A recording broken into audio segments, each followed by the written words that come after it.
A week on from an attempted coup in Turkey, the EU has said that Turkey will not be allowed to join if it were to reintroduce the death penalty.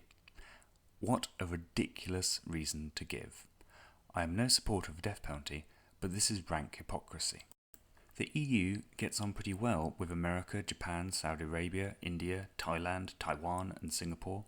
In fact, it allowed Latvia to join in 2004.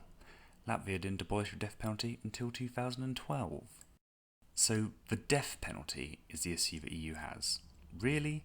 So everything else going on with Turkey for some time now has been just hunky-dory, like the cracking down on free speech, the mass arrests of journalists, the huge increase in violence towards women. What about the high rates of underage marriage, including girls being sold into marriage?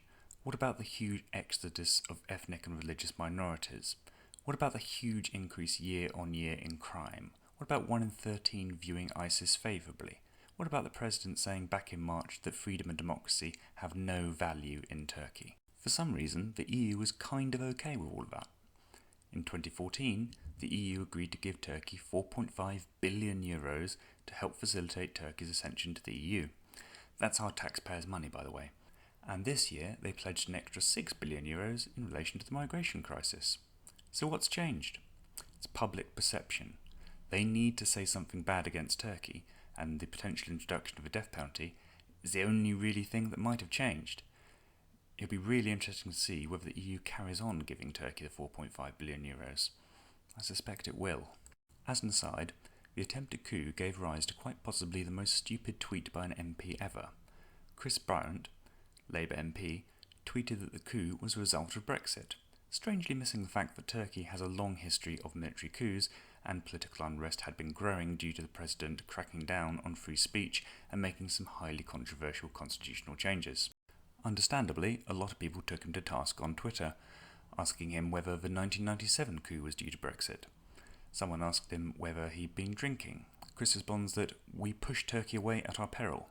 Then a response I agree with, that embracing that tinderbox is a massive risk. Again, he was accused of drinking, to which he responded with an upmarket, but clearly you have. Others called him out on his contempt for Brexit voters. A good point here that people were dying while Chris was trying to score cheap points. Over 200 people died in the end. Other people waded in as well. But to be fair to Chris, he did concede that Turkey is not part of the EU yet, and perhaps, undoubtedly, was a bit too far. By the way, just to be clear, I don't want to sound like I'm anti-everything Turkish. A lot of Turks are great, but that country has got some serious issues at the moment.